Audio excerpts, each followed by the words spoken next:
Bismillahirrahmanirrahim.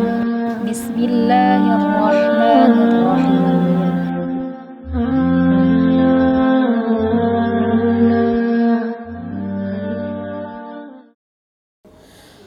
Perkenalkan, nama sebelum Muslim saya yaitu Sri Menda Marbun, dan nama setelah Muslim yaitu Kansa.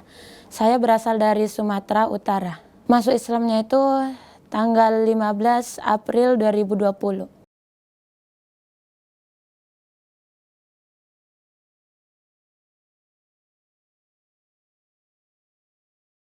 Insya Allah yang saya tahu ya makna Islam itu yaitu kita bertakwa dan berserah diri kepada Allah dan menaati segala perintah-perintah dan kita menjauhi segala larangannya.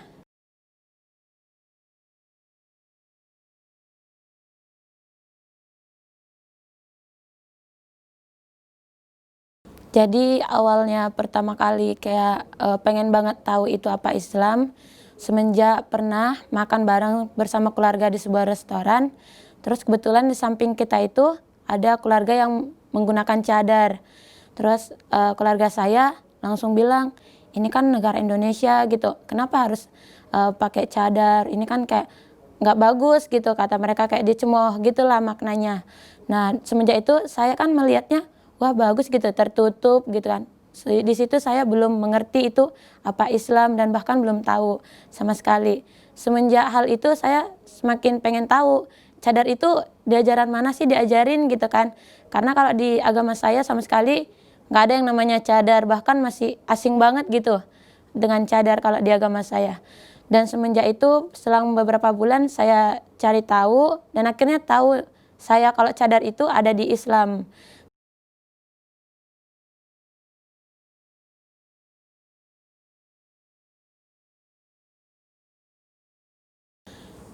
Karena kan saya tuh kan besarnya di keluarga yang ekonominya juga kurang kan. Dari kelas 1 SD tuh emang udah terbiasa sekolah bareng keluarga. Jadi saya itu SMK di Karawang, emang tantangan hidup itu berat banget pada masa itu. Kayak banyak banget gitu tantangan, banyak ujian yang bikin bener-bener ya di era-era sekarang, anak-anak muda sekarang itu kayak nggak mudah gitu kan. Nah semakin banyak tantangan, semakin kuat. Kayak kenapa gitu setiap ada masalah itu arahnya jadi kayak jadi ke Muslim, jadi kayak pengen tahu motivasi Muslim gitu kan. Dari semenjak itu saya lebih nyaman nih setiap saya dengar dakwah di YouTube gitu, kayak sendirinya termotivasi, kuat sendiri tanpa ada harus orang yang ya ngasih nasihat lah, cukup dengan kayak lihat di YouTube aja kayak udah nyaman gitu.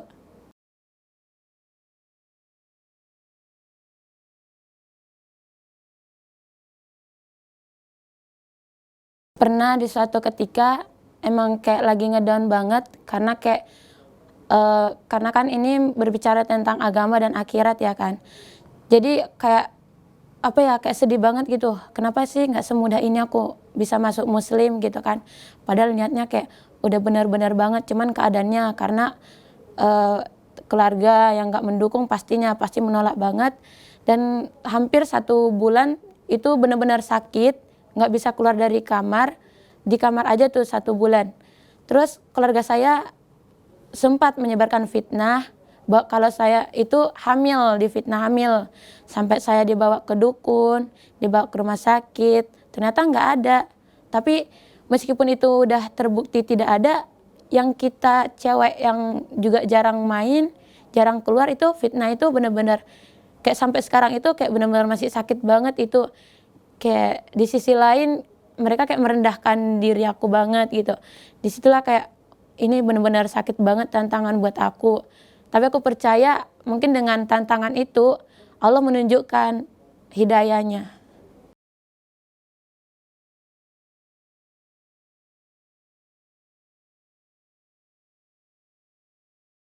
eh, itu tepatnya di bulan Januari, karena saya diam-diam mencari tahu apa itu Islam.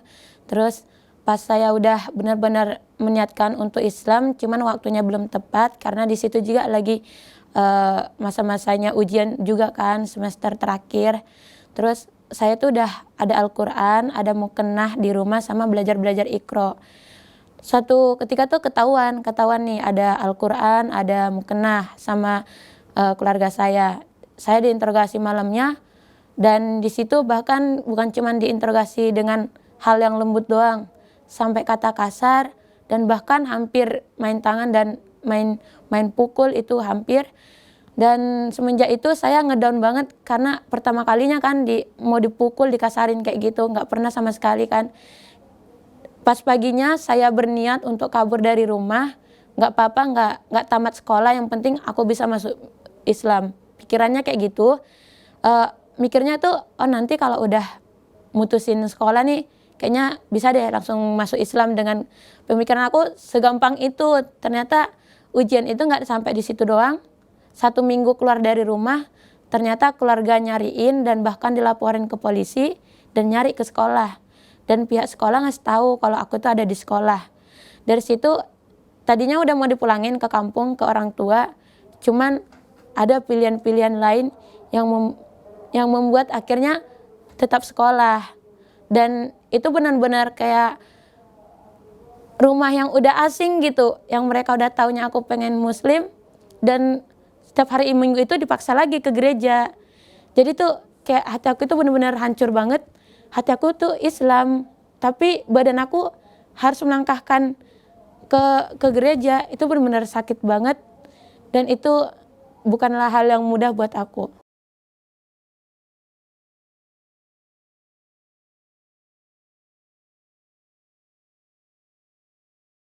Kalau orang tua, alhamdulillah akhir-akhir ini karena kan juga bareng orang tua itu udah lama banget ya nggak bareng gitu kan, karena udah dari kelas 1 SD sampai aku SMK, aku benar-benar kayak hidup itu kayak mandiri bersama keluarga.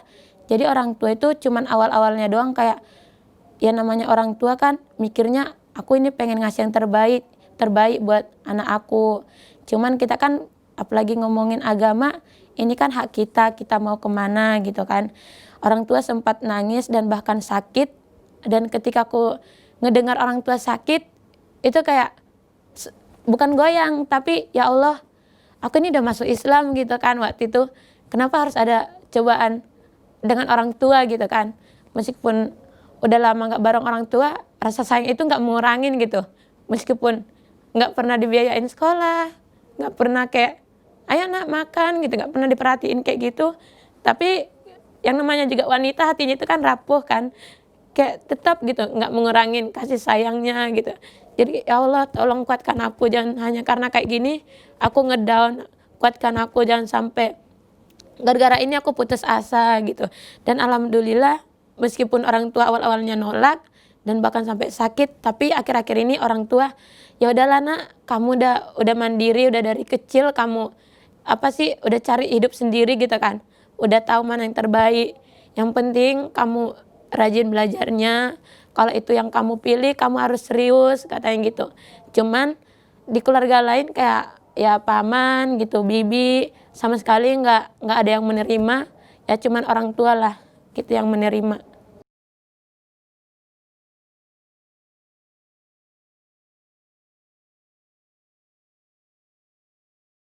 Aku juga masuk muslim itu udah selang 1 bulan, nggak berani kan ngasih tahu ke orang tua.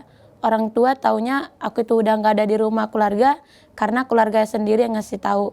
Dan di situ juga orang tua nyari-nyari kan, karena aku juga nggak berani langsung ngasih tahu, mah aku udah kayak gini pilihan hidup aku. Nggak segampang itu kan, meskipun kita tahu orang tua itu nggak bakalan berani berbuat jahat gitu kan ke anaknya. Cuman ya nggak semudah itu juga. Terus selang 1 bulan, kayak aku benar-benar kayak kangen banget nih sama mama. Ya Allah, aku pengen ngasih tahu gitu kan. Kayak aku juga sedih kan. Aku nggak pengen cuman aku doang yang masuk Islam gitu. Apalagi aku udah tahu Islam itu gimana. Kayak pengen banget nih mama juga ikut, adik-adik, kakak gitu. Cuman udah selang 1 bulan, mama nelpon dengan sendirinya, nelpon ke aku. Terus aku nggak angkat, mama SMS, aku juga nggak balas. Cuman terakhir kali mama SMS itu mama bilang, "Nak, dimanapun kamu tolong kabarin mama. Mama tahu mama nggak pernah biayain kamu sekolah, tapi mama ini sayang banget sama kamu.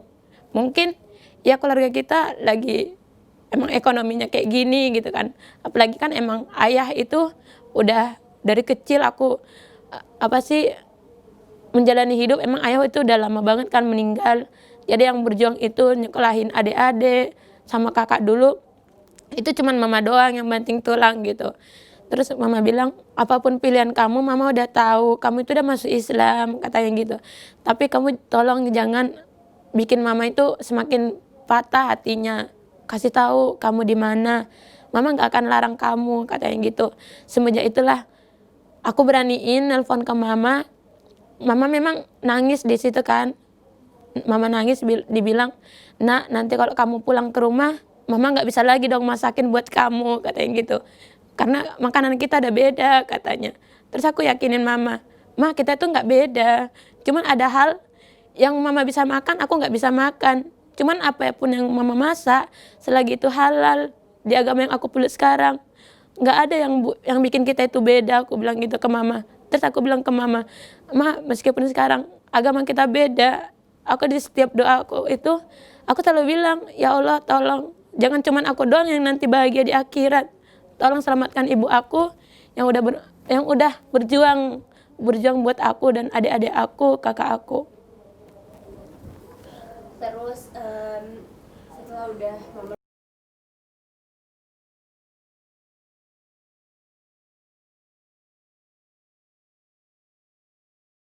Jauh banget bedanya, dan bahkan rasa syukur itu nggak bisa aku lukiskan dengan cara apapun, karena yang namanya hidayah itu hanya orang-orang pilihan lah gitu kan.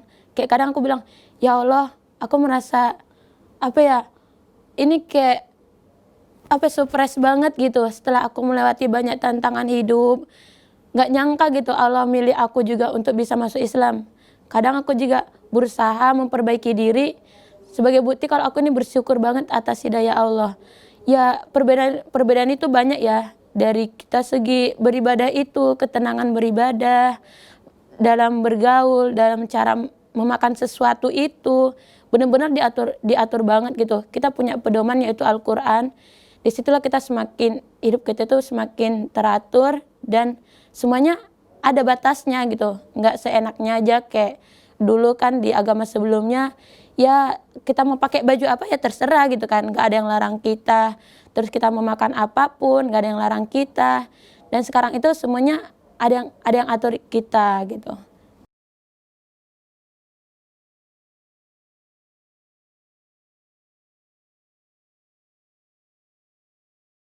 Kalau tanggapan dari teman-teman, alhamdulillah positif semua. Cuman mereka kayak kaget juga kan, karena dulu mikirnya saya itu mempermainkan agama. Terus pas udah tahu saya masuk Muslim, langsung pakai cadar juga, mereka kaget semua. Tapi alhamdulillah semua yang mereka komentarin itu hal-hal positif, dan sembari mendoakan semoga saya istiqomah.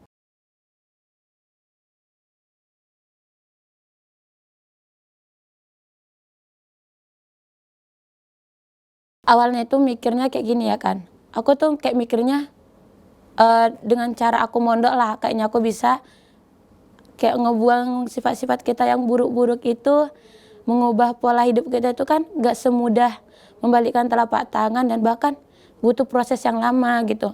Terus aku mikirnya di situ, kemana aku harus melangkah yang bisa membimbing aku dan aku nggak salah jalan gitu nantinya. Terus aku coba searching di YouTube pondok yang benar-benar membina para mualaf. Ternyata yang paling atas itu adalah An-Naba Center. Di situ saya ngelihat profilnya, saya lihat video-videonya, kayak wah ini kayaknya tempat yang bagus deh buat aku gitu kan. Cuman di situ bingung gimana aku ya biar tahu dan bisa pergi ke tempat ini. Terus saya lihat kan kadang ada kontaknya gitu. Terus ada testimoni para mualaf juga. Di situ saya temui yang namanya testimoni Kak Siti Aminah Silaban. Dan habis itu saya langsung cari sosmednya. Kebetulan dapat di Facebook dan saya cerita, dan beliaulah yang ngasih tahu ke Ustadz Nababan, ada nih yang mau mualaf, coba ditolongin gitu. Dan akhirnya Ustadz Nababan nelpon saya, cari tahu informasi tentang saya dan bilang, kalau kamu udah selesai ujian, kamu datang aja nanti ke pondok gitu kan.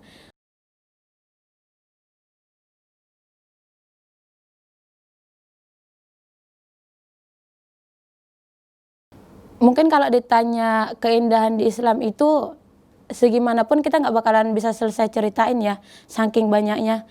Cuman satu hal yang benar-benar aku dalamin itu, yaitu tentang ketika kita di Islam itu, kita sebagai wanita benar-benar dihormatin. Ketika kita pakai hijab, kita belajar berbicara dengan cara yang benar, lisan kita nggak menyakiti hati orang lain. Benar-benar kayak kita itu dihormatin banget, kita itu punya harga diri, dan bahkan kita dimuliakan di lingkungan-lingkungan masyarakat. Dan kalau yang aku bandingin kayak gitu kan di masa lalu gitu, kayak nggak ada harga diri banget gitu. Tapi ketika aku udah pakai kerudung, tutup aurat, benar-benar terasa banget gitu kalau wanita itu benar-benar dihargain banget.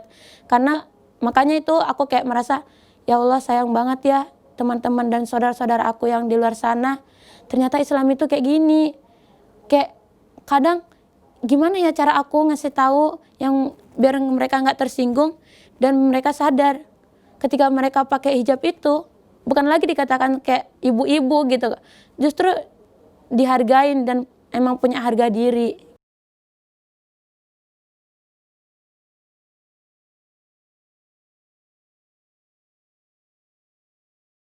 Pesan-pesan buat teman yang udah muslim, pesan saya, jangan hanya karena kayak omongan orang lain, apalagi hijab ini kan bagi wanita paling utama, paling wajib. Jangan dengerin kata orang lain, ih kayak ibu-ibu ya padahal masih umur belasan tahun. Jangan dengerin, karena kita di sini bukan ngomongin dunia lagi. Lebih baik kita dicela di masyarakat tetapi di akhirat kita bakalan bahagia. Karena di dunia ini kita cuma sementara. Kalau di akhirat kita selamanya, tergantung kita.